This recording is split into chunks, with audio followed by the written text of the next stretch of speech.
ఈ దినం వరకు క్షేమంగా ఉంచిన విధానాన్ని బట్టి ఆ దేవునికి యేసుక్రీస్తు ప్రభు పేరట కృతజ్ఞతాస్తుతులు చెల్లించుకుంటూ ఉన్నాను. ఈ కూడికలో చేరి వచ్చిన మీ అందరికీ ప్రభువైన యేసుక్రీస్తు నామమున వందనములండి. నేను చెప్పే ప్రతి విషయము దయచేసి మీరందరూ కూడాను ఆలోచన చేసి గ్రంథమందు అలాగూ ఉన్నదో లేదో అని జాగ్రత్త కలిగి వినాలని నేను ముందుగా మనవి చేస్తూ ఉన్నాను. ఒకవేళ నేను గ్రంథానికి వెలుపల వెళ్ళి గ్రంథ ఉద్దేశం కాకుండా దేవుని యొక్క సంకల్పాన్ని మార్చి బోధిస్తే విన్న తర్వాత మీరు దయచేసి ప్రేమతో నాకు ఆ విషయాన్ని తెలియజేస్తే నేను సరి చేసుకోవడానికి సిద్ధంగా ఉన్నాను. కాబట్టి వింటున్నా, మీరు జాగ్రత్త కలిగి వినాలి. ఎందుకనంటే దేవుని యొక్క సంకల్పానికి వ్యతిరేకంగా మేము బోధించినా మీరు విన్నా మేమంతా శాపగ్రస్తులై ఉంటాం. శాపగ్రస్తులు అంటే నరకపాత్రులమై ఉంటాం. కాబట్టి వింటున్న వారు బెరియలో ఉన్న స్థానిక సంఘం లాగా మనం వినాల్సిన అవసరం ఉంది. బెరియలో ఉన్న స్థానిక సంఘము ఎలాగ విన్నారనంటే అపోస్తలుల కార్యగ్రంథం 17వ అధ్యాయం 11వ వచనంలో ఏమని ఉందనంటే, అపోస్తలుల కార్యములు 17వ అధ్యాయం 11వ వచనంలో వీరు తెస్సలోనికలో ఉన్న వారి కంటే గనులై ఉండిరి గనుక ఆసక్తితో వాక్యమును అంగీకరించి పౌలును శీలయును చెప్పిన సంగతులు అలాగూ ఉన్నవో లేవో అని ప్రతిదినము లేఖనములు పరిశోధించుచూ వచ్చిరి అని ఉంది. బెరియాలో ఉన్న వారి గురించి మాట్లాడుతూ అక్కడ గ్రంథకర్త వాస్తవానికి లూకా గారు ఆ విషయాన్ని పరిశుద్ధాత్మ ప్రేరణతో తెలియజేసిన సంగతి, వీరు తెస్సలోనికలో ఉన్నవారి కంటే గనులై ఉండిరి గనుక ఆసక్తితో వాక్యమును అంగీకరించే విషయంలో వాళ్ళకి ఏముందనంటే ఆసక్తి ఉంది. ఆసక్తితో వాక్యమును అంగీకరించి పౌలును శీలయును చెప్పిన సంగతులు అలాగూ ఉన్నవో లేవో అని ప్రతిదినము లేఖనములు పరిశోధించుచు వచ్చిరి అన్నాడు. ఇక్కడ బెరియలో ఉన్నవారు పౌలు శీల అంతటి వారు దేవుని వాక్యాన్ని బోధిస్తే వారు పరిశోధన చేస్తున్నారు. ఎలాగొందంటే గ్రంథంలో ఉందా లేదా అని వారు చూడట్లేదు. నేను చెప్పింది నిజమే. గ్రంథంలో ఉందా లేదా అని చూడట్లేదు. గ్రంథంలో ఉన్నది ఉన్నట్టుగానే ఉందా లేదా అని చూస్తున్నారు. అది విషయం.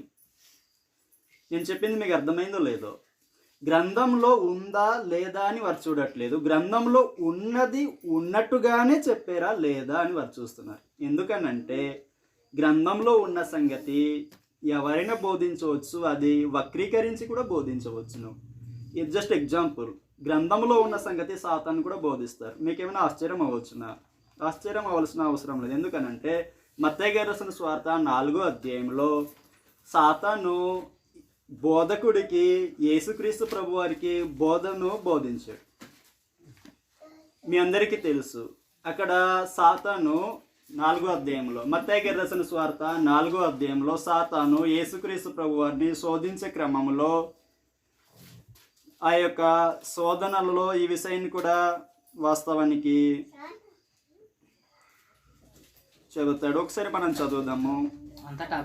ఒకసారి 5వ వచనం నుంచి మనం చదువుదాం. 5-6 వచనాల్లో అంతటా అపవాది అని అంటే సాతాను గురించి చెప్తున్న విషయం. అంతటా అపవాది పరిశుద్ధ పట్టణమునకు ఆయనను తీసుకొని పోయి దేవాలయ శిఖరమున ఆయనను నిలువబెట్టి, నీవు దేవుని కుమారుడవైతే క్రిందికి దుమ్ముకుము.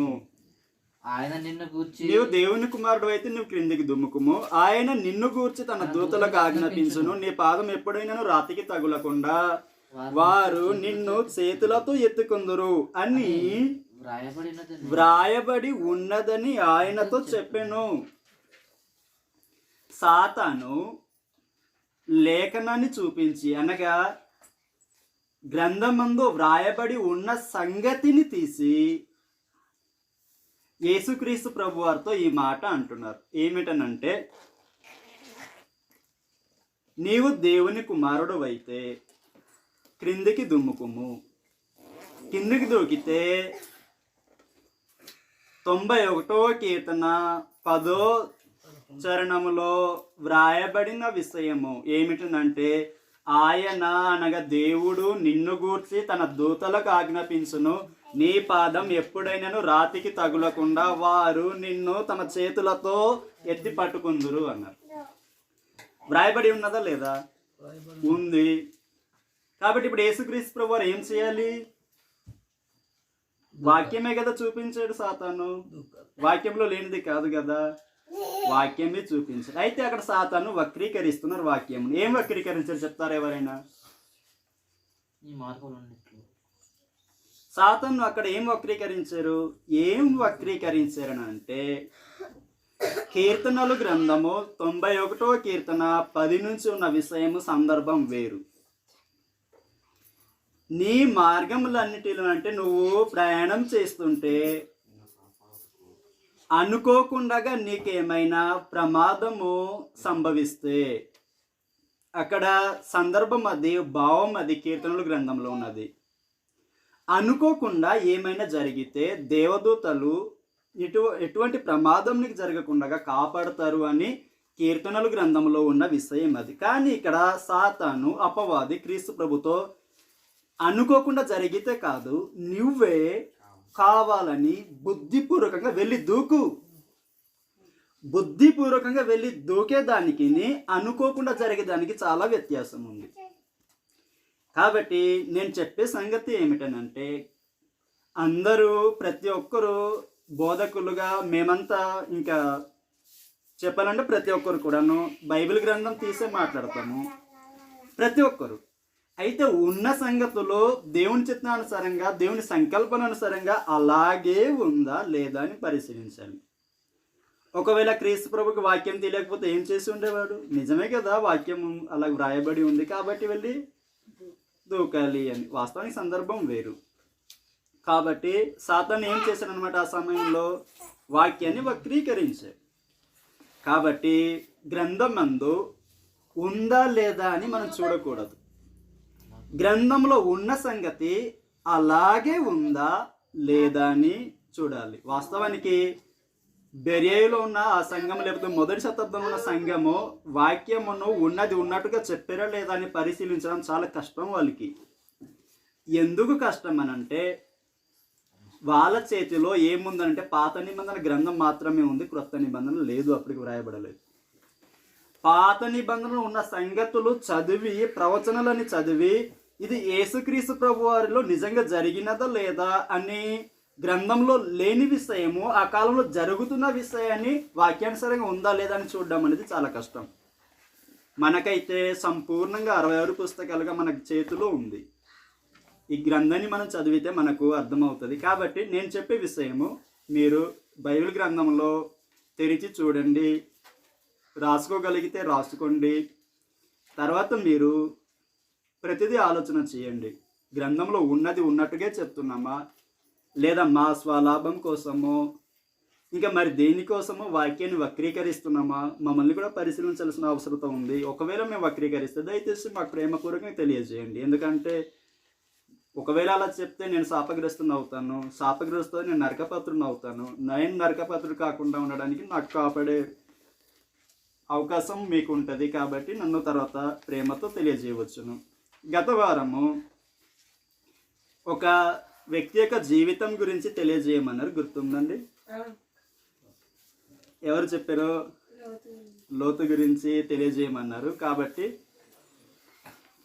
లోతు యొక్క జీవితం గురించి కొన్ని విషయాలు మనం నేర్చుకోవడానికి ప్రయత్నం చేద్దాము. లోతు యొక్క జీవితం గురించి మనము ఆలోచన చేద్దాం. సింపుల్గా మనము అర్థం చేసుకోవడానికి ప్రయత్నం చేద్దామండి. పరిచయ భాగంగా లోతు యొక్క కుటుంబం గురించి ఆలోచన చేస్తే అతని పేరు లోతు, తండ్రి పేరు హారాను.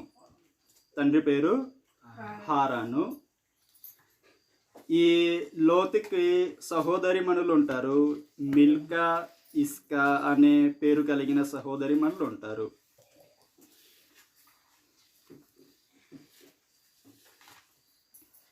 లోతు ఏ ప్రాంతంలో జన్మించిన వాడనంటే కల్దీయ దేశంలో ఊరు అను పట్టణంలో లోతు జన్మించడం జరిగింది. లోతు యొక్క గ్రామము లేకపోతే ఊరు ఏదనంటే కల్దీయ దేశంలోని ఊరు అను పట్టణంలో లోతు జన్మించడం జరిగింది. లోతుకి 2 కుమార్తెలు ఉన్నట్టుగా మనము ఆదికాండం 19వ అధ్యాయంలో చూస్తాము. 2 కుమార్తెలు ఉన్నారు. వాస్తవానికి పేర్లు తెలియజేయబడలేదు, మనకు పేర్లు తెలియదు, వాళ్ళ కుమార్తెల పేర్లు కానీ, లేకపోతే లోతుకి వివాహం అయింది, భార్య ఉంది, ఆ భార్య పేరు కూడా తెలియజేయలేదు గ్రంథంలో. కాబట్టి మనం సాహసించి మాట్లాడలేము. లోతుకి 2 కుమార్తెలు ఉన్నారు, అంటే కుమార్తెలు ఉన్నారు, మిల్కా, ఇస్కా, ఇంకా ఎంతమంది ఉన్నారో ఏంటో తెలియదు కానీ తెలియజేసిన సమాచారం అది గ్రంథంలో. మిల్కా, ఇస్కా అనే పేరు కలిగిన సహోదరులు ఉంటారు, క్షమించండి సహోదరులు ఉంటారు, కుమార్తెలు కాదు. కుమార్తెలేమో 2 ఉంటారు, భార్య ఒకతే. ఈ లోతు ఎక్కడ పుట్టాడనంటే కల్దియా అను దేశంలో ఊరు అను పట్టణంలో లోతు జన్మించడం జరిగింది. వాస్తవానికి మరొక విషయం ఏమిటంటే మాకు బాగా పరిచయమైన వ్యక్తి ఇంకొకరు ఉంటారు, అబ్రాహాము. అందరికీ తెలుసు, విశ్వాసులకు తండ్రి ఆయన. ఈ అబ్రాహాము లోతుకి ఏమవుతారంటే వాస్తవానికి చిన్న వరుస అవుతారు. అనగా తెరహు ఉంటారు, లోతు యొక్క తాత తెరహు. తెరహుకి 3 కుమారులు ఉంటారు. ఆ 3 కుమారులు అబ్రాహాము, నాహోరు, హారాను. తెరహుకు 3 కుమారులు అబ్రాహాము, నాహోరు, హారాను. ఈ హారాను కొడుకే లోతు. కాబట్టి లోతు అబ్రాహాంకి ఏమవుతారు? కొడుకు వరుస. లేకపోతే అబ్రాహాం నుంచి చూసుకుంటే లోతుకి అబ్రాహాము చిన్న అవుతారు, బాబాయ్ వరుస అవుతారు. వీళ్ళు ఏ దేశం నివాసులు అంటే కల్దియా దేశంలోని ఊరను పట్టణంలో నివాసం ఉంటున్నారు. ఆ యొక్క గ్రామంలోనే లోతుకి వివాహం అయి ఉండవచ్చును. ఎందుకంటే వాస్తవానికి ఇక్కడ తెలియజేసిన సంగతి ఒకసారి చదువుదాం మనము. ఆదికాండం 11వ అధ్యాయం.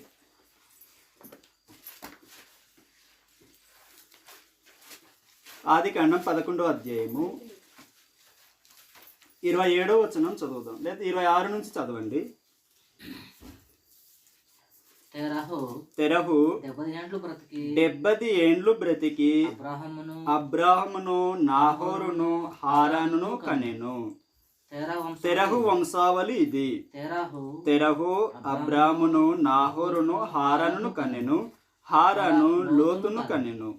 హారాను తాను పుట్టిన దేశమందలి కల్దీయుల ఊరను పట్టణంలో తన తండ్రి అయిన తెరహు కంటే ముందుగా మృతి పొందెను అన్నాడు. కాబట్టి ఈ తెరహు యొక్క కుమారులు అబ్రాహాము, నాహోరు, హారాను. ఈ హారాను యొక్క కొడుకే లోతు. లోతు యొక్క తండ్రి గారు హారాను ఆ కల్దీయుల ఊరను పట్టణంలో తన తాత కంటే ముందుగా చనిపోతారు. తెరహు గారు కంటే నాహోరు గారు ముందుగానే చనిపోతారనమాట. ఆ కాలంలో వాస్తవానికి దేవుని యొక్క ప్రత్యక్షత ఉంది. దేవుడు ప్రత్యక్షమై దేవదూత ద్వారా వాస్తవానికి ప్రత్యక్షమవుతాడు. అబ్రహాంకి నీవు 12వ అధ్యాయం ఒకసారి వెళ్దాం, మొదటి నుంచి చదవండి. యెహోవా నీవు లేచి నీ దేశం నుండి, నీ బంధువుల యొద్ద నుండి, నీ తండ్రి యొద్ద నుండి, నీ తండ్రి ఇంటి నుండి బయలుదేరి నేను నీకు చూపించు దేశమునకు వెళ్ళుము అని అబ్రాహాంని పిలుస్తాడు. వాస్తవానికి దేవుడు ఎవరిని పిలుస్తారు? అబ్రాహాంని పిలుస్తారు. అయితే అబ్రాహాంని పిలిచినప్పుడు అబ్రాహాంతో పాటు అబ్రాహాం యొక్క కుటుంబం, తర్వాత లోతు యొక్క కుటుంబం అందరు కూడా బయలుదేరి వచ్చేస్తారు. బయలుదేరి వచ్చి హారాను దాకా వస్తారు. ఈ హారానులో తెరహు గారు మృతి పొందుతారు, అనగా లోతు యొక్క తాతగారు తెరహు గారు చనిపోతారన్నమాట హారాను అనే ప్రాంతంలో వచ్చినప్పుడు. ఈ హారాను నుంచి తర్వాత కనాను దేశానికి వస్తారు. ఇది అబ్రహాం యొక్క జీవితమే మేము చూస్తుంటాం, కానీ అదే సమయంలో అబ్రహాంతో పాటు ఎవరు వస్తారన్నమాట? లోతు గారు కూడా వస్తారు. ఆయన జన్మించింది కల్దీయుల దేశంలో ఊరను పట్టణంలో. ఊరను పట్టణంలోనే ఆయనకి వివాహం అయి ఉండొచ్చు, ఎందుకనంటే ఆ సమయంలోనే అబ్రహాము, నాహోరు వీళ్ళందరూ కూడా వివాహం చేసుకున్నారు. విషయం ఏమిటనంటే ఇక్కడ ఒక విషయం ఉంటుంది ఏంటంటే 26వ వచనంలో తెరహు 70 ఏండ్లు బ్రతికి అబ్రాహామును నాహోరును హారన్ను కనెను అన్నది. ఇక్కడ అందరు జననమైన వయసు మాత్రం తెరహుది కాదు. గమనించాల్సిన విషయం ఏమిటనంటే దేవుడు ఏ వ్యక్తిని తీసుకోబోతున్నాడో ఆ వ్యక్తి యొక్క పేరు ముందు ఇస్తాడు. ఇక్కడ 70 సంవత్సరంలో వాస్తవానికి అబ్రాహాము జన్మించే ఉండడు. తెరహు యొక్క 70 సంవత్సరంలో అబ్రాహాము జన్మించి ఉండడు. ఒకవేళ తెరహు యొక్క 70 సంవత్సరంలో అబ్రాహాము జన్మించి ఉంటే ఏం జరిగేది అని అంటే, మొత్తం తెరహు ఎన్ని సంవత్సరాలు బ్రతికారు? 32వ వచనంలో 11వ అధ్యాయంలో తెరహు బ్రతికిన దినములు 205 ఏండ్లు. తెరహు హారనులో మృతి పొందాను. ఎంత? 205 సంవత్సరాలు తెరహు బ్రతికారు కదా. ఇప్పుడు 70 సంవత్సరంలో అబ్రాహం జన్మించడు అని అనుకుంటే, అబ్రాహం యొక్క ఏ సంవత్సరంలో దేవుడు పిలిచాడు అబ్రాహంని? అక్కడ చెప్తారు 4వ వచనం 12-4వ వచనంలో, యెహోవా అతనితో చెప్పిన ప్రకారం అబ్రాహం వెళ్ళను, లోతు అతనికి కూడా వెళ్ళను. అబ్రాహము హారా నుండి బయలుదేరినప్పుడు 75 ఏండ్ల ఈడు గలవాడు అన్నాడు. తెరహు 75 సంవత్సరానికి అబ్రాహమును కానీ ఉంటే, అబ్రాహము 75 సంవత్సరాలు వచ్చినప్పుడు తెరహు యొక్క వయసు ఎంత రావాలి? 150 సంవత్సరాలు రావాలి. కానీ దానికి ముందే తెరహు ఏమయ్యాడు? మరణించాడు. వాస్తవానికి అలా ఉండదు. గ్రంథాన్ని మనం సరిగా చదవాల్సిన అవసరం ఉంది. ఇది చాలా లోతుగా వెళ్ళాల్సిన విషయం. నేను విడిచిపెడుతున్నాను. ముందు ఎవరు జననం అయ్యారనంటే, ఇది ఎందుకు చెప్తున్నానంటే, అబ్రాహము మొట్టమొదటి వ్యక్తి కాదు, లేకపోతే మొదటిగా జన్మించిన వ్యక్తి కాదు. తెరహుకి పెద్దోడు ఎవరనంటే హారాను, ఆ తర్వాత నాహోరు, ఆ తర్వాత అబ్రాహము వస్తాడు. అబ్రాహం చిన్నవాడు వాస్తవానికి. అయితే దేవుడు అబ్రాహం పేరుని ఎందుకు ముందు వ్రాయించాడు అంటే, నెక్స్ట్ అబ్రాహంను తీసుకోబోతున్నాడు. అబ్రాహం కుటుంబం నుంచి యేసుక్రీస్తు ప్రభు రావాలి కనుక అతన్ని తీసుకోవడం జరిగింది. ఆ విధానంలో తీసుకోవాల్సిన అవసరత వచ్చింది కాబట్టి దానికోసం ముందు తీసుకున్నాడు. ఇది మీకు తర్వాత ఏమైనా డౌట్ ఉంటే అడగవచ్చు, నేను దాని విషయం క్లారిటీ చేస్తాను. ఓకే. లోతు ఊరని పట్టణంలో జన్మించి అక్కడే వివాహం చేసుకుని ఉండవచ్చు. ఈ లోతును అబ్రాహము సమకాలికులు లేకపోతే సమాన వయస్కులే అయి ఉంటారు.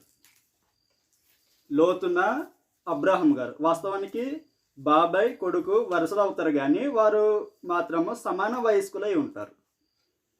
అబ్రాహాంను దేవుడు పిలిచినప్పుడు ఊరను పట్టణం నుంచి హారానుకు వచ్చారు. హారాన్ నుంచి కనాను దేశానికి వచ్చారు. కనాన్ నుంచి ఆయా ప్రాంతంలో తిరుగుతారు.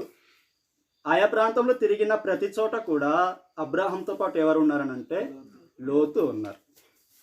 వారి యొక్క జీవితము అలాగూ ప్రారంభించబడుతుంది. అయితే చాలా ప్రాంతం తిరిగిన తర్వాత ఈ కనాను దేశంలో వచ్చి 7వ వచనంలో ఒక ప్రాంతానికి వస్తారు. యెహోవా అబ్రాహామునకు ప్రత్యక్షమై, నీ సంతానమునకు ఈ దేశం ఇచ్చదని చెప్పగా అతడు తనకు ప్రత్యక్షమైన యెహోవాకు ఒక బలిపీఠం కట్టాను. అక్కడ నుండి అతడు బయలుదేరి బేతేలుకు తూర్పునున్న కొండకు చేరి పడమటనున్న బేతేలునకు తూర్పునున్న హాయికి మధ్యన గుడారం వేసి అక్కడ యెహోవాకు బలిపీఠం కట్టి యెహోవా నామమున ప్రార్థన చేసెను అని ఉంటుంది. కాబట్టి కనాను దేశంలో వచ్చారు. కనాను దేశంలో ఎక్కడ వచ్చారని అంటే హాయి అనే పట్టణంలో. తర్వాత హాయి అనే పట్టణంకి వచ్చి కనానుకు వచ్చినప్పుడు కనానులో ఏమొస్తుందంటే కరువు వస్తుంది. కనానులో కరువు వచ్చినప్పుడు అబ్రాహాం ఏం చేస్తాడనంటే ఐగుప్తు దేశానికి వెళ్తాడు. అబ్రాహాం గారి యొక్క జీవితంలో లేకపోతే లోతు గారి యొక్క జీవిత ఆ కాలంలో కనాను దేశంలో కరువు విస్తారంగా ఉంటే, ఆ కరువు వల్ల వారికి భారంగా ఉంటే వాళ్ళు బ్రతకడానికి ఎక్కడ వెళ్తారనంటే ఐగుప్తు దేశానికి వెళ్తారు. ఐగుప్తు దేశంలో అబ్రాహాంతో పాటు లోతు కూడా ప్రయాణం చేస్తారు. ఈ లోతు యొక్క జీవితం చదువుతున్నప్పుడు అబ్రాహాంతో కలిపి చూడాలి.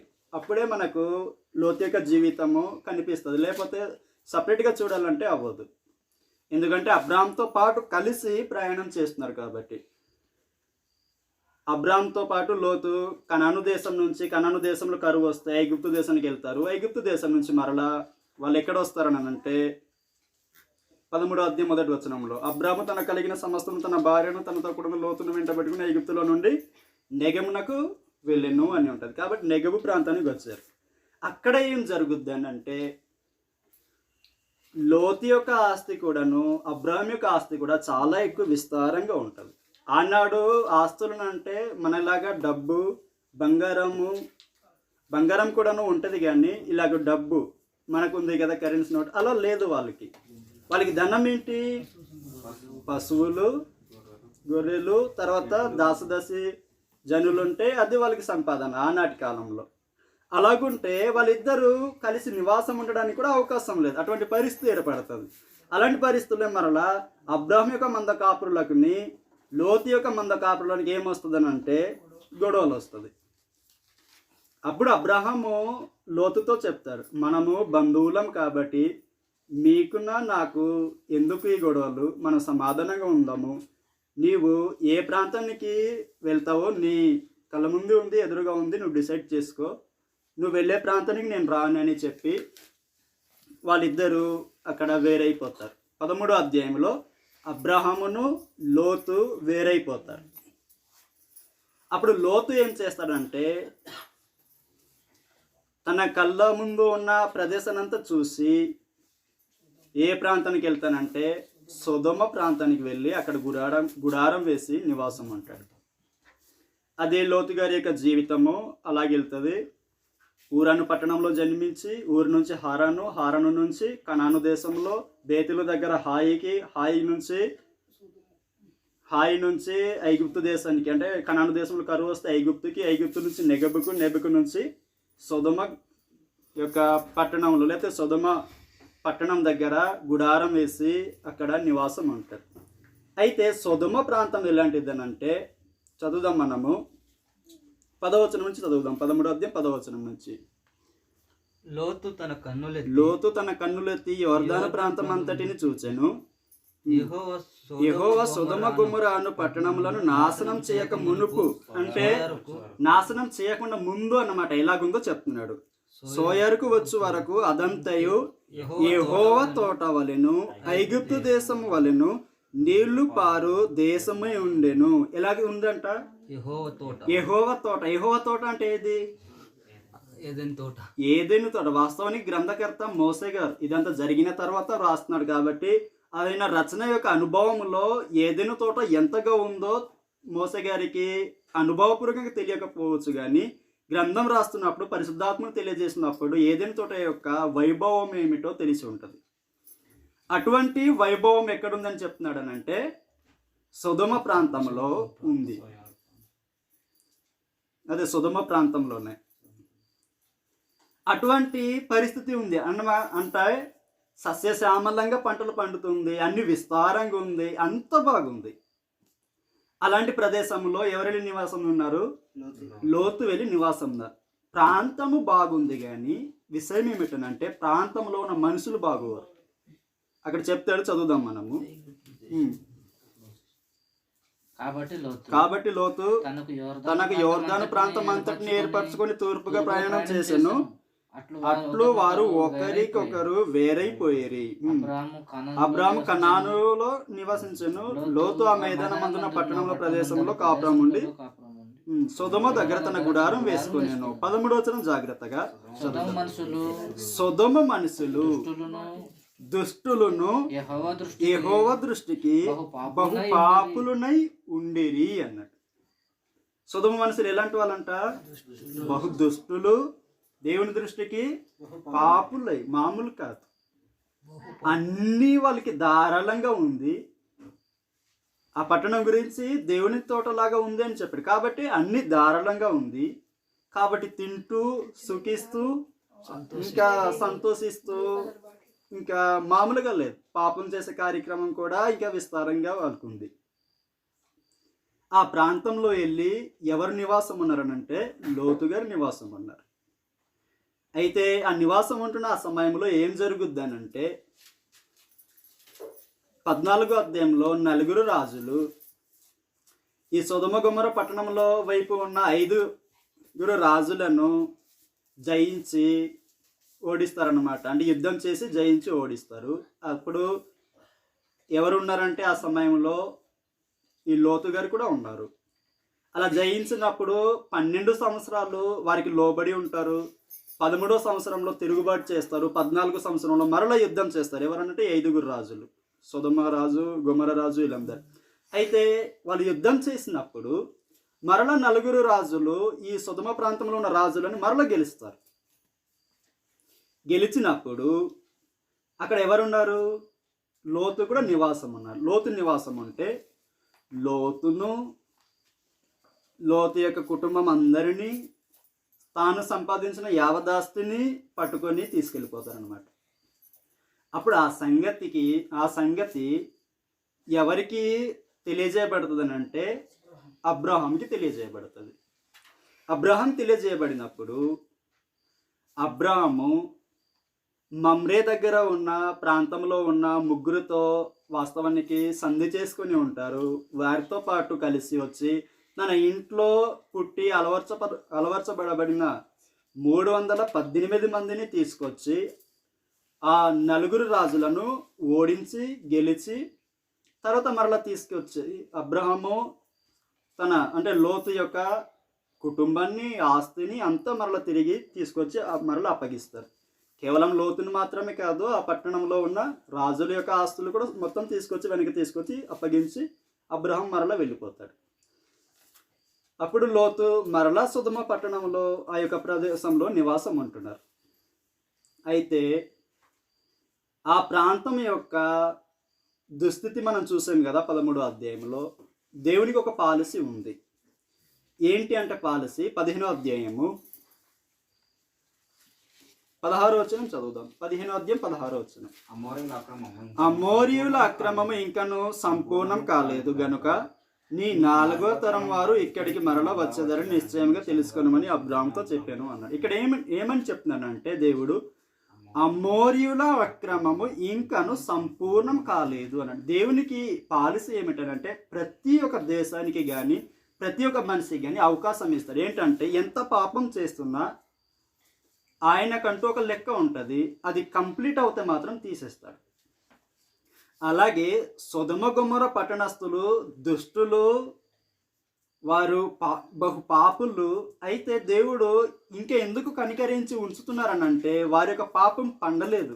ఇంకో విధంగా చెప్పాలంటే సంపూర్తి కాలేదు. అయితే సంపూర్ణమైనప్పుడు ఆ యొక్క సొదొమ గొమొర పట్టణాలని దేవుడు తీసేయాలనుకున్నాడు. సంపూర్ణమైంది కాబట్టి దేవుని యొక్క పాలసీ ప్రకారంగా జరుగుద్ది. అప్పుడు ఆ సమయంలో అబ్రాహాంతో వచ్చి మాట్లాడతాడు, అది వేరే విషయం. అయితే 19వ అధ్యాయంలో లోతు సొదొమ పట్టణంలో అంటే సొదొమ ఆ యొక్క పట్టణంలో లోతు గుడారం వేసుకొని గవి మీద కూర్చుంటే 2 దేవదూతలు లోతు దగ్గరికి వస్తారు. వచ్చినప్పుడు వారిని లోతు చక్కగా ఆహ్వానిస్తాడు. విందు చేస్తాడు, భోజనం పెడతాడు. వాళ్ళు ఆ యొక్క విందును ఆరగిస్తారు. తర్వాత చీకటి పడక ముందు ఆ పట్టణంలో ఉన్న జనులు వచ్చేస్తారు. మరలా వచ్చి లోతు నీ ఇంటికి వచ్చిన ఆ యొక్క మనుషుల్ని వెలుపలికి తీసుకురా, వారిని మేము ఎరుగునట్లు నువ్వు బయటికి తీసుకురామని చెప్తారు. వాస్తవానికి అక్కడ లోతు చాలా బతిమలాడతారు, వారిని నచ్చ చెప్తారు, అయినా అవ్వదు. అంతగా కాకపోతే నా యొక్క 2 కుమార్తెలు ఉన్నారు, వాళ్ళు పురుషుని ఎరగని వాళ్ళు, కావాలంటే వారిని అనుభవించండి, కానీ వారు నా యొక్క ఇల్లును ఆశ్రయించడానికి వచ్చారు కాబట్టి వారిని ఎందుకు పంపించలేనని చెప్పినప్పుడు ఆ సమయంలో దేవదూతలు లోతుని వెలుపల అంటే బయట ఉన్న లోతును లోపల తీసుకొచ్చి కాపాడతారు. తీసుకొచ్చిన తర్వాత ఏం చేస్తారంటే వారికి మబ్బు కలుగజేస్తే ఆ నైట్ నుంచి ఉదయం వరకు తలుపు ఎక్కడుందో తెలుసుకోలేకపోయారు. నైట్ అంతా అలా జరిగిన తర్వాత తెల్లారితో వెళ్ళినప్పుడు దేవదూతలు తెలియజేశారు సంగతి. ఈ పట్టణంలో మేము ఎందుకు వచ్చామనంటే దేవుని దృష్టికి ఇది బహుపాపమైన పట్టణము, దుష్టులు ఉన్నారు ఇక్కడ, వీళ్ళందరినీ నాశనం చేయడానికి వచ్చాము. కాబట్టి నీకు మీ యొక్క కుటుంబం ఎంతమంది ఉన్నారో, నీ యొక్క ఆస్తి ఏముందో అవన్నీ యవదాస్తి మొత్తం బయటికి వచ్చేయండి అన్నారు. అప్పుడు లోతు ఏం చేస్తాడంటే తన యొక్క కుమార్తెలకి వివాహం చేయనై ఉన్నారు, వారి యొక్క అల్లులకి వెళ్ళి మాట్లాడతాడు. దేవుడు ఈ పట్టణాన్ని నాశనం చేస్తాడు కాబట్టి దయచేసి నాతో పాటు మీరు కూడా రండి అని తెలియజేస్తే అల్లుల దృష్టికి లోతు ఎలాగున్నాడు అని అంటే అక్కడ ఎగతాళి చేసేవారుగా ఉన్నాడు. ఎందుకు ఎగతాళి చేసేవారుగా ఉన్నాడు? ఆ పట్టణం యొక్క లేకపోతే ఆ ప్రాంతం యొక్క పరిస్థితి ఎలాగుంది? దేవుని తోటలాగా ఉందని అంటే అన్ని సమృద్ధిగా ఉంది, అంత చక్కగా ఉంటే ఈ దేశం లేకపోతే ఈ పట్టణం నాశనం అవ్వడం ఏంటి? బుద్ధి లేకపోతే నువ్వు మాట్లాడుతున్నావు కదా అన్నట్టుగా లోతుగా అనుకున్నారు. అయితే లోతు ఇంకా ఆలస్యం చేస్తున్నాడు. అయితే వాళ్ళు రావట్లేదుగా, మీరు వచ్చండి అన్నారు దేవదూతలు. అయినా రావట్లేదు, తడువు చేస్తున్నాడు. దేవదూతలు ఏం చేస్తారంటే ఇంకా దేవుని యొక్క సమయం అయిపోతుంటే ఆ కుటుంబం అనగా లోతు యొక్క భార్యను, తమ యొక్క 2 కుమార్తెలను చేతులు పట్టుకుని బయటికి తీసుకొచ్చి మీరు వెనక చూడకుండగా ఆ లోయలో లేకపోతే ఆ యొక్క అడవిలో లేకపోతే కొండల్లో పారిపోండి అని చెప్తారు. అక్కడ వెళ్ళడానికి అంత దూరం ఉంది, మేము వెళ్ళలేము, ఇదిగో ఈ యొక్క గ్రామంలో చిన్నది ఉంది కదా, కాబట్టి ఈ యొక్క సోయారు అనే గ్రామంలో మాకు పంపించే అవకాశం ఇవ్వమని లోతు అడుగుతాడు. సరే అక్కడ వెళ్ళండి, వెళ్ళే వరకు నాశనం చేయరని చెప్పి పంపించేస్తారు. అయితే ఆ సమయంలో ఏం జరుగుద్దని అంటే వీళ్ళు వెళ్తున్నారు, వెనక్కి తిరిగి చూడవద్దు అన్నారు. కానీ లోతు యొక్క భార్య ఏం చేసిందనంటే వెనక తిరిగి చూసింది. వెనక తిరిగి చూసినందుకు ఏమైంది? ఉప్పు స్తంభం అయింది. ఏ స్తంభము? ఉప్పు స్తంభం. అది కరెక్ట్గా కొందరు చదవక ఉక్కు స్తంభం అంటుంటారు. ఉక్కు స్తంభం కాదు. ఉక్కు అని అంటే ఇనుముకు సంబంధించింది. ఉప్పు స్తంభం. ఉప్పు అంటే నీళ్ళు తడిస్తే కరిగిపోయేది, కాబట్టి అది ఉండదు. ఉప్పు స్తంభం అయింది. వెనక తిరిగి చూచుట వలన లోతు యొక్క భార్య ఉప్పు స్తంభం అయింది. ఆ తర్వాత దేవుడు సొదొమ గొమొర్రా పట్టణాన్ని నాశనం చేశారు. నాశనం చేసిన తర్వాత దేవుడు ఏ ప్రదేశంలో మరలా వీళ్ళకి లోతుకి ఉండమని ముందు చెప్పారో ఆ సోయారు అనే పట్టణం లేదా ఆ యొక్క ప్రదేశంలో ఉండకుండా మరలా వెళ్ళి అడవుల్లో నివాసం ఉండి లేదా గుహలో ఉన్నప్పుడు లోతు యొక్క కుమార్తెలు తన తండ్రితో తమ యొక్క 2 కుమార్తెలు తన తండ్రితో శయనించి మరల కుమారులు కనడం అనేది జరిగింది. అంతవరకు లోతు యొక్క విషయం ఉంటుంది. అయితే ఇందులో నుంచి మనం చాలా విషయాలు నేర్చుకోవచ్చును. లోతు గారి యొక్క జీవితం నుంచి అనేక విషయాలు నేర్చుకోవచ్చు. ఏం నేర్చుకోవచ్చు అని అంటే ముందుగా లోతు యొక్క విశ్వాసం గురించి ఆలోచన చేస్తే వాస్తవానికి లోతు యొక్క కుటుంబం కానీ లేకపోతే అబ్రహం గారి యొక్క కుటుంబం కానీ ప్రారంభంలో నిజ దేవుని ఎరిగిన వారు కాదు. వారి కుటుంబము వారు ఇతర దేవతలను అనుసరించేవారే. అయితే దేవుడు ఎప్పుడైతే అబ్రహాంకి ప్రత్యక్షమై పిలిచి ఆ తర్వాత తన గురించి తెలియజేస్తాడో అప్పటి నుంచి దేవుని యందు విశ్వాసం ఉంచిన వాడు అబ్రహాంతో పాటు లోతు కూడాను. వాస్తవానికి డైరెక్ట్గా లోతుకి సమాచారం అందదు, కానీ అబ్రహాం వలన లోతు దేవుని యందు విశ్వాసం ఉంచుతాడు.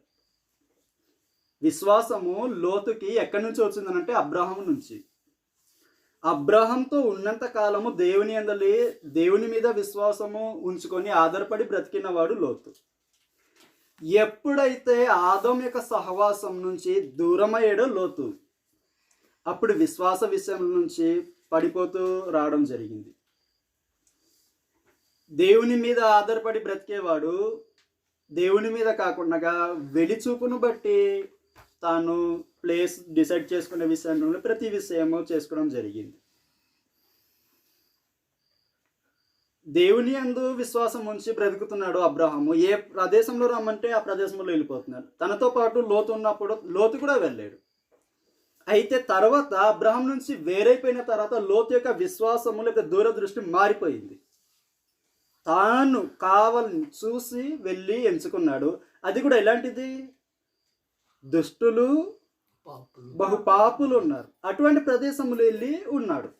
సరే ఉన్నాడు, కొంతకాలం ఉంటే ఆ ప్రదేశం యొక్క నివాసులు ఎలాంటి వారో తెలిసిపోద్ది కదా, తెలుస్తుంది. సుమారుగా 14 సంవత్సరాలు గడిచింది. యుద్ధం చేశారు, ఓడిపోయారు. అబ్రహాం వచ్చి కాపాడారు. ఆ సమయంలో అయినా సరే లోతు బుద్ధి తెచ్చుకొని నేను ఈ ప్రదేశంలో ఉండడము మంచిది కాదు, నాకు క్షేమం కాదు, నా కుటుంబానికి క్షేమం కాదు, నేను బయటకు వెళ్ళిపోవాలని ఆలోచన రావాలి కదా. అయితే రాదు. ఇంకా మొండిగా ఆలోచన చేస్తారు. ఏ విధంగానంటే ఇప్పుడు సొదొమ గొమొర్రా పట్టణస్థుల రాజులను అబ్రహాము ఓడించి తీసుకొచ్చి మరలా అప్పగిస్తాడు. అబ్రహాము లోతు ఇద్దరు బంధువులు. కాబట్టి ఇప్పుడు లోతుకు కూడా ఏమొచ్చింది? ఆ సమయంలో అబ్రహాము లోతును తిరిగి తీసుకొచ్చి ఇచ్చారు. ఆ లోతును మాత్రమే కాకుండా ఆ ప్రదేశంలో ఉన్న రాజులను ప్రజలను అందరినీ ఓడించి తిరిగి తీసుకొచ్చి ఇచ్చారు. ఇప్పుడు లోతుకి ఏమొచ్చింది? నా బాబాయ్ మీరంతా ఓడిపోయి ఒక రాజుని చేతి కిందకి వెళ్ళిపోతుంటే ఆ రాజుకి జయించి గెలిచి మీకు అప్పగించి ఉన్నాడు అనే గొప్పతనము చెప్పుకునే ఆలోచన వచ్చి ఆ ప్రాంతంలో ఎలా కూర్చున్నాడు అంటే తీర్పు తీర్చే వ్యక్తిగా కూర్చున్నాడు. ఎలాంటి ప్రాంతంలో? అలాంటి దగ్గర ఏం తీర్పు తీరుస్తాం? నా వల్ల మీరంతా అని అనుకొని లోతు ఇంకా లోపలికి వెళ్ళారు ఆ ప్రాంతంలో.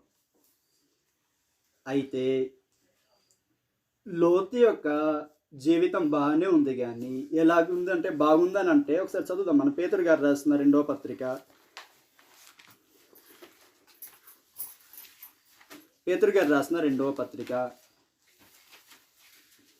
2వ అధ్యాయము 7వ వచనం నుంచి చదవండి. దుర్మార్గుల కామ వికారమైన నడతల చేత బహు బాధపడిన నీతిమంతులకు లోతును తప్పించెను. ఆ నీతిమంతుడు వారి మధ్య కాపురం ఉండి తాను ఆ నీతిమంతుడు పరిశుద్ధాత్ముడు లోతుని గురించి ఏమని తెలియజేశాడు అంటే నీతిమంతుడు అని బిరుదు ఇచ్చింది. నీతిమంతుడు అని బిరుదు ఇవ్వడం జరిగింది. ఆ నీతిమంతుడు వారి మధ్యను కాపురం ఉండి అక్కడి నుంచి గమనించండి, తాను చూచిన వాటిని బట్టి, రెండవది వినిన వాటిని బట్టి వారి అక్రమమైన క్రియల విషయంలో దినదినము నీతిగల తన మనసును నొప్పించుకొనుచు వచ్చాను అన్నాడు.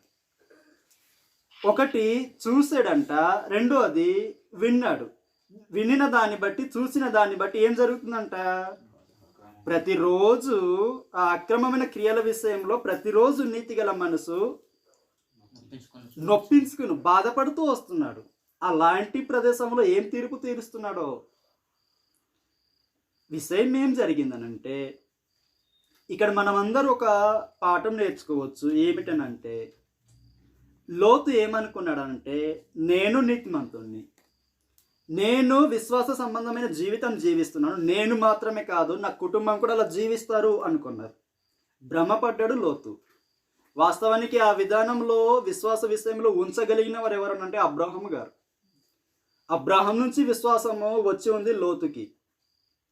ఆ విశ్వాసము నేను నా ఇంటి వారికి కూడా తీసుకెళ్ళగలుగుతాను అని అనుకున్నాడు. వాస్తవానికి చాలా వరకు కాపాడాడు, లేదని కాదు. ఎందుకనంటే తన యొక్క కుమార్తెల గురించి మాట్లాడుతూ పురుషుని ఎరుగని కుమార్తెలు నాకు 2 ఉన్నారని మాట్లాడినప్పుడు అలాంటి ప్రాంతంలో వారిని పరిశుద్ధంగా కాపాడగలిగాడంటే చాలా సామర్థ్యం ఉంది, లేదని కాదు. లోతు విషయంలో ఉంది. విషయం ఏమిటంటే 2 పురుషులు బయట నుంచి వస్తే పురుషుల్ని కూడా విడిచిపెట్టని ప్రదేశము ఎటువంటి ప్రదేశము? అలాంటిది వాళ్ళ యొక్క కూతుర్లకి పరిశుద్ధంగా ఉంచుకున్నాడు అంటే చక్కగా చూశాడు వాళ్ళ యొక్క కూతురు విషయంలో అలాంటి ప్రాంతంలో. అయితే బయట శరీర సంబంధంగా బాగానే ఆలోచన చేశాడు, కానీ విషయం ఏమిటంటే వారు చూస్తున్నది వింటున్నది హృదయంలో లేకపోతే మనసులో ఎక్కుతుంది అన్న విషయం మర్చిపోయాడు లోతు. చూసేది వినేది ఎక్కడికి ఎక్కుతుంది అంటే మన మనసుకి ఎక్కుతుంది, హృదయానికి ఎక్కుతుంది, ఇంజెక్ట్ అవుతుంది. ఆ యొక్క విషయాలు ఎవరు హృదయంలో ఎక్కేయనంటే లోతు యొక్క కుమార్తెల హృదయంలో ఎక్కింది. తర్వాత ఆ యొక్క ఎక్కినది ప్రభావం చూపించింది. ఆ యొక్క ప్రాంతం యొక్క పరిస్థితి లోతు గారి యొక్క కుమార్తెల యొక్క హృదయంలో ఎక్కి లేదా మనసులో ఎక్కి ప్రభావం చూపించి తుచ్చమైన కార్యక్రమము చేయడానికి దారితీసింది. మనము ఎటువంటి ప్రదేశంలో లేకపోతే ఎటువంటి ప్రజలతో కలిసి సహవాసం ఉంటున్నాం జాగ్రత్తగా చూసుకోవాలి. గ్యారంటీగా తాగుబోతుతో కలిసి తిరిగితే మనం కూడా తాగుతాం. కొరింథీయులకు రాసిన 1వ పత్రిక 15:33 మోసపోకుడి, దుష్ట సాంగత్యము మంచి నడవడిని చెరుపును అన్నాడు. రుజువుగా లోతు యొక్క కుటుంబంలో మనం చూడవచ్చు. ఇది దుష్ట సాంగత్యము మంచి నడవడిని చెరుపుతుంది. అది ఎలాంటి వ్యక్తికైనా చెరుపుతుంది. అక్కడ ఏమని చెప్పాడంటే దుష్ట సాంగత్యము ఎటువంటి నడవడిని, మంచి నడవడిని, మంచి వ్యక్తి మంచివాడే, మంచిగానే ఉండవచ్చును. అయితే సహవాసం అనేది దుష్టులతో సహవాసం చేస్తే ఆ యొక్క మంచి నడవడికను ఏం చేస్తుందంటే చెరిపేస్తుంది.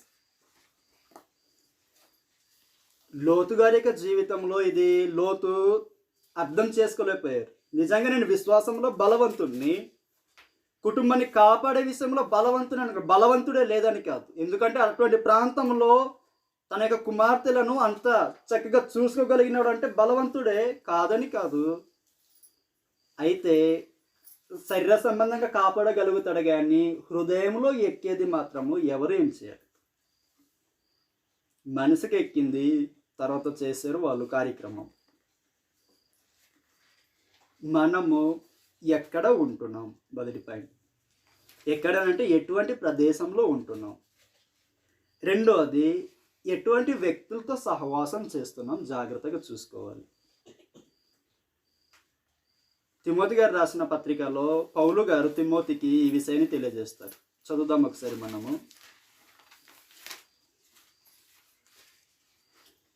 తిమోతి గారికి రాసిన 2వ పత్రిక 2వ అధ్యాయం 22వ వచనంలో పౌలు గారు తిమోతి గారికి ఈ విషయాన్ని తెలియజేస్తారు. నీవు యవనేచ్ఛల నుండి పారిపోము. నువ్వు పారిపోయి ఏం చేయాలనంటే పవిత్ర హృదయులై ప్రభువునకు ప్రార్థన చేయు వారితో కూడా నీతిని, విశ్వాసమును, ప్రేమను, సమాధానమును వెంటాడుము అన్నాడు. నువ్వు యవనేచ్ఛల నుండి పారిపోమన్నాడు. అటువంటి పరిస్థితి నుంచి పారిపోయి ఎవరితో ఉండాలంటే, ఎవరితో సహవాసం కలిగి ఉండాలనంటే పవిత్ర హృదయులై ప్రభువునకు ప్రార్థన చేయు వారితో కూడా నీతిని, విశ్వాసమును, ప్రేమను, సమాధానమును వెంటాడుము అన్నాడు. మనం ఎటువంటి వారితో కలిసి ఉంటే అటువంటి పరిస్థితి మారిపోతాము. మన ఆత్మ సంబంధన విషయంలో కూడా మన యొక్క సహవాసం ఏంటి? ఆత్మ సంబంధన విషయంలో కూడా మన యొక్క సహవాసం ఆత్మీయులతో సరైన విధానంలో లేకపోతే ఆత్మ సంబంధం కూడా దిగజారిపోతాం. కాబట్టి మన యొక్క సహవాసం జాగ్రత్త. ఎటువంటి ప్రదేశంలో ఉన్నాము, ఎలాంటి జనం మధ్యన ఉన్నాము. ప్రాముఖ్యంగా మన యొక్క పిల్లలు బయట పంపిస్తుంటాం, అనగా పని నిమిత్తం స్కూల్స్లో కానీ కాలేజీలో కానీ ఎక్కడన్నా పంపిస్తుంటాం. పంపించేటప్పుడు చాలా జాగ్రత్తగా చూసుకోవాలి. ఎవరితో కలుస్తున్నారు, ఎటువంటి వారితో సహవాసం కలిగి లేదా ఫ్రెండ్షిప్ చేసుకుంటున్నారు, జాగ్రత్తగా మనం చూడాలి. ఈ లోకంలో ఉన్న దుష్టులు లాంటి వారితో సహవాసం చేస్తే కట్ చేయించాల్సిన లేదా చేయాల్సిన బాధ్యత ప్రతి తల్లిదండ్రులకు ఉంది.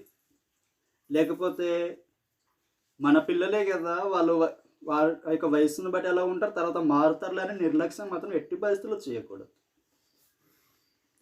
లేకపోతే మన యొక్క పిల్లలు మన చేతికి దక్కకుండా దూరమయ్యే పరిస్థితి ఏర్పాటవుతుంది.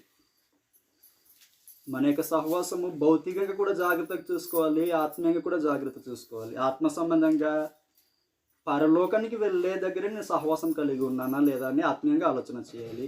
భౌతికంగా కూడాను ఈ భూమి మీద నాకు క్షేమకరమైన పరిస్థితులు ఉండే విధానంలో నేను సహవాసం కలిగి ఉన్నాను లేదా అది కూడా ఆలోచన చేయాలి. ఆ విధానంలో మనం అంత ఆలోచన చేయాల్సిన అవసరత ఉంది.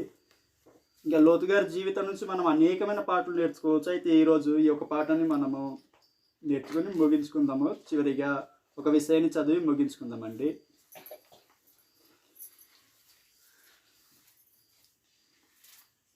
లూకా గారి రాసిన సువార్త 17వ అధ్యాయంలో లోతు యొక్క భార్య గురించి అక్కడ మాట్లాడుతూ గ్రంథకర్త ఈ విషయాన్ని తెలియజేస్తారు. చదువుదాం మనము.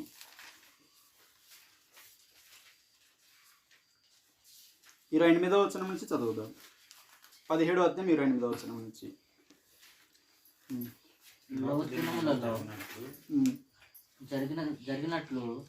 జరిగినట్లు జరుగును. జనులు తినుచు, త్రాగుచు, కొనుచు, అమ్ముచు, నారు నాటుచు, ఇండ్లు కట్టుచు నుండేది. ఎలాంటి పరిస్థితిలో ఉన్నారంట? జనులు తినుచు, త్రాగుచు, కొనుచు, అమ్ముచు, నారు నాటుచు, ఇండ్లు కట్టుచు నుండిరి. అంటే దేవుని గురించిన ఆలోచన ఏ ఒక్కరికి లేదనమాట. అయితే లోతు సొదొమ విడిచిపోయిన దినమున ఆకాశం నుండి అగ్ని గంధకములు కురిసి వారిని అందరినీ నాశనం చేశాను.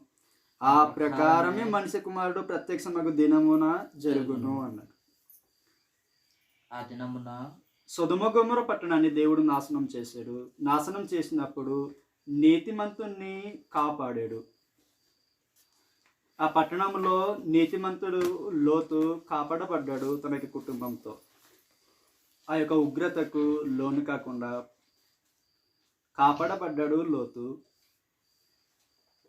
క్రీస్తు ప్రభు వారు రెండోసారి ప్రత్యక్షమైన నాడు మన పరిస్థితి ఏమిటి?